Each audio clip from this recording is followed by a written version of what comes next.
Hello Summoners and welcome back to another ProGuides video. My name is Nathan Ng and today we'll be talking about the 5 best supports on patch 11.8. While ADCs are the ones that pump out the damage, everybody knows that support gap is what truly determines the better bot lane. So with that in mind, let's go ahead and take a look at the strengths, playstyles, and builds that can help you take advantage of these picks to carry as support. Do note that all of the champions in this video are generally the most meta picks for their role, and as a result, most of them are picked or banned pretty frequently. If you're trying to look for champions to play that are less contested, check out our top 3 champions to main series. The champions in those vids are strong enough to carry with, but they're low in both pick and ban rate, meaning that you're more likely to get your hands on them.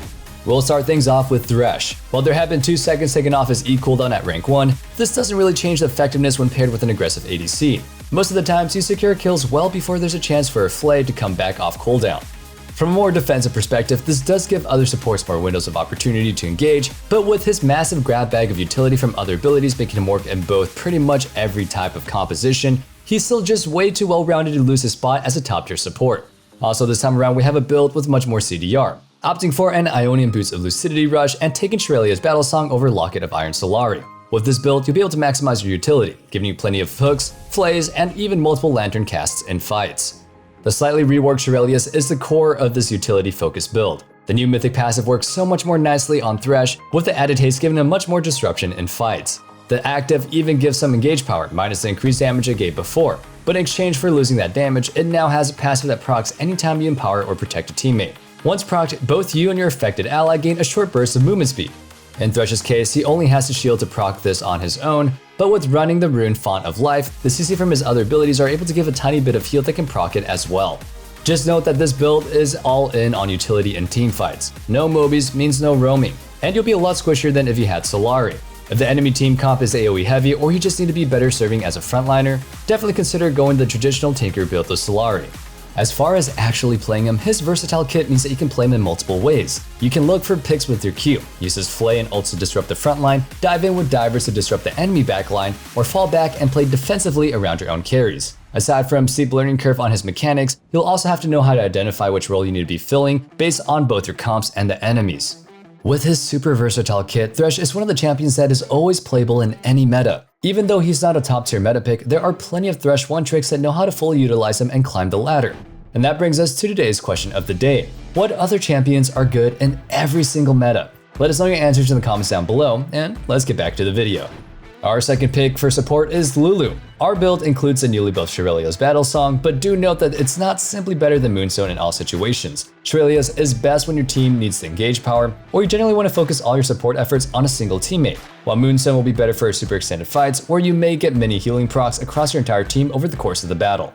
Anyway, what makes Lulu so strong is just how good she is at totally shutting down threats to their backline. While other supports have disengage tools and ways appeal for the allies, no one really does it quite as well as Lulu. Her W's point and click polymorph stops any diver dead in their tracks, giving your teammates plenty of time to mow down the target as they helplessly hop around. Even if your foes pay the QSS tax with your W, you still have your ultimate to fall back on, with a knockup and AoE slow giving you even more peeling strength.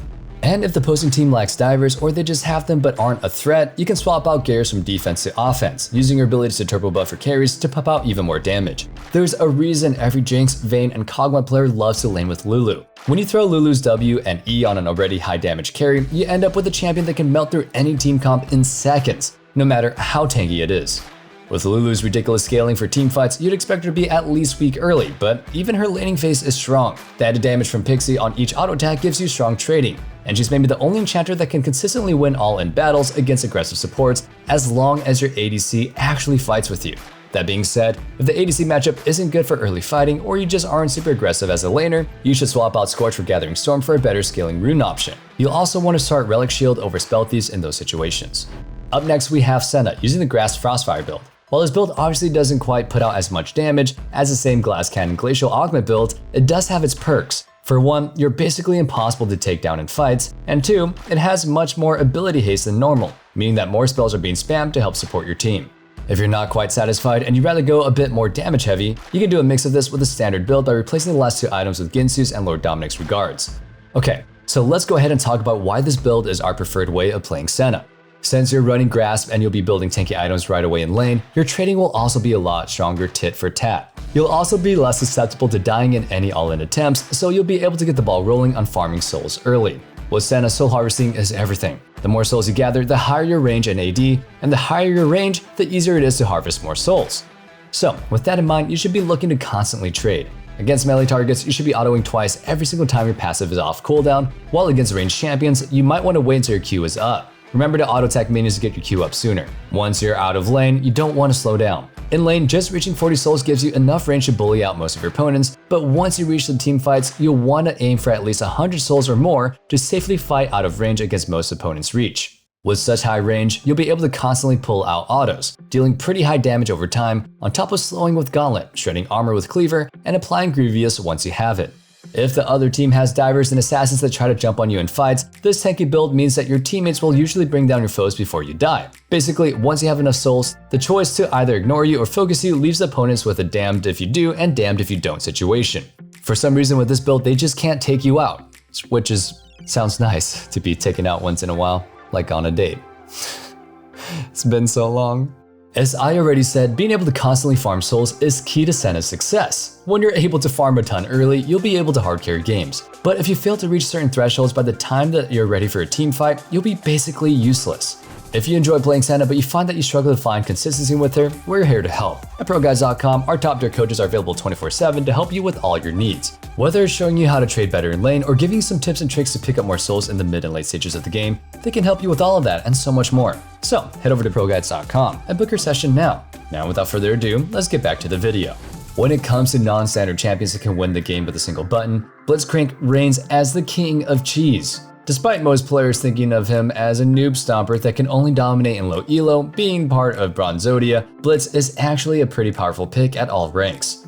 While he is technically a melee champion, his long range hook provides a ton of pressure and totally changes the way his opponents play the game. For example, a lane like Kate and Zyra may traditionally want to shove in the wave into turret and chip away at towers, but doing so against Blitz means that they risk being hooked under their turret. If you do manage to land a hook, they're completely unable to trade back, and doing so means dying to turret hits. But it's not that easy to play totally defensive either. In fact, it's even more stressful to play under your tower against Blitz, since doing so means that you have to focus against last hitting against turrets while also dodging your hook. Even if you don't actually throw out just the hook, just walking back and forth and threatening to do so can pressure them into missing CS. You'll also want to make the most out of your roam timers by ganking mid every single time that you can. If you can catch an immobile champion overextending, it's basically a free kill every single time you walk behind them. Outside of your lane, your game plan is to make picks, and to do that, you really want to control vision. Spam wards and get your team to help you place vision around the map and deny the enemy so you can go ahead and look for surprise hooks over the walls. Finishing off our list, we have Seraphine. If you prefer to be purely annoying and just extremely overpowered, then she's the pick for you. Her W is probably the most broken basic ability in League for 5v5s, basically being a Shurelya's, Redemption, and Solari active all in one, on a much lower cooldown than the item actives themselves. On top of that, her ultimate gives you some of the best AoE CC possible with the potential to cover the entire enemy team if you take fights in the right place. One tip for using her ultimate is to try not to force it too hard right away in fights. While it does cover a huge area, it travels pretty slow, making it pretty easy to dodge. Instead, wait for your allies to hit their own CC or until the enemy team just overcommits and chases into your team, and then let it rip. Like Lulu, you'd expect a hyperscaling enchanter to be weak in lane, but Seraphine also has a pretty strong early game. She definitely isn't as good in the all-in department in the first few levels, but she has solid poke and wave clear, and her EQ combo pairs well with ADCs that like to trade in short bursts. Once you hit 6, you do have some all-in potential when you get an aggressive ADC, but again, remember your ultimate travels pretty slowly, so you want to wait till your opponents are in the right moment and the right spot before throwing it out. As with Lulu, you can swap out with Shurelya's for Moonstone if you think that you need it more for the enemy comp, though Seraphine is especially good with the extra ability haste. And that is it for our top 5 supports on 11.8. I really hope you enjoyed this video. And if you did, be sure to sub so you never miss out on our meta guides, so you're always in the loop for what the best picks are. Remember, let us know what versatile champions you think are very good in the meta in the comments down below. Before you go, I'd like to mention that we're running a 20% off sale on ProGuides subscriptions over at ProGuides.com. So if you ever consider subbing, now might be the best time. And one last thing, don't forget to check out our Discord in the description box below, where you can go ahead and discuss League further or just hang out and be a part of the community. I can't wait to see you guys back in the next video, but until then, stay safe, stay healthy, and have a wonderful day. Peace.